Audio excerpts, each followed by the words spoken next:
Malaysia নামটি শুনলেই হাজারো বাংলাদেশি তরুণের হৃদয়ে নাড়া দেয় এক উন্নত জীবনের হাতছানি।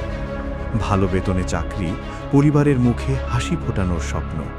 কিন্তু সেই স্বপ্ন কি দিনে দিনে ধোঁয়াশায় পরিণত হচ্ছে? বারবার মালয়েশিয়ায় শ্রমবাজার খোলার ঘোষণা আসে, কিন্তু বাস্তবতা আসলে কি? প্রথমেই আসা যাক বারবার ঘোষণার প্রসঙ্গে। প্রায়ই গণমাধ্যমে খবর হতে দেখা যায়, খুলে গেল মালয়েশিয়ার শ্রমবাজার, লক্ষাধিক কর্মী যাবে মালয়েশিয়া। এই খবরগুলো আমাদের মনে আশা জাগায়, কিন্তু কিছুদিন যেতে না যেতেই আমরা দেখি প্রক্রিয়াটি থেমে গেছে বা খুব ধীর গতিতে এগোচ্ছে। হাজার হাজার মানুষ আবেদন করে বসে আছে, কিন্তু কলিং ভিসা আসছে না। এই আসা যাওয়ার খেলায় ফিকে হয়ে যায় হাজারো তরুণের স্বপ্ন। দ্বিতীয় এবং সবচেয়ে বড় কারণ সিন্ডিকেট।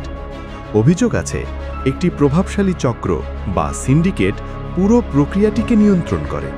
এর ফলে মালয়েশিয়ায় যাওয়ার খরচ আকাশ ছোঁয়া হয়ে যায়। সরকার নির্ধারিত খরচের চেয়ে কয়েক গুণ বেশি টাকা এজেন্টদের হাতে তুলে দিতে বাধ্য হন চাকরিপ্রত্যাশীরা। যারা এই অতিরিক্ত টাকা দিতে পারে না, তাদের জন্য মালয়েশিয়ার দরজা প্রায় বন্ধ।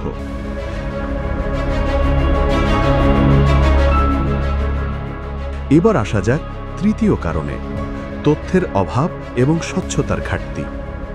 একজন সাধারণ কর্মীর পক্ষে বোঝা খুব কঠিন যে সঠিক প্রক্রিয়া আসলে কি, কোন এজেন্সির কাছে যাওয়া নিরাপদ, সরকারিভাবে খরচ কত। এই তথ্যগুলোর অভাবে দালাল চক্র খুব সহজেই সাধারণ মানুষকে প্রতারণার ফাঁদে ফেলে।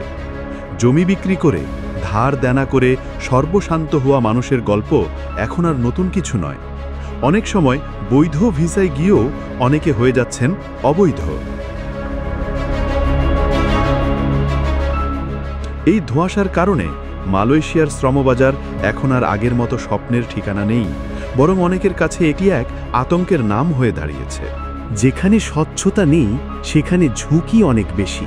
সরকারের উচিত এ বিষয়টি গুরুত্বের সাথে নজরে নেওয়া, যাতে বাংলাদেশি শ্রমিকদের জন্য মালয়েশিয়ার মতো একটি পরীক্ষিত শ্রমবাজার নষ্ট না হয়।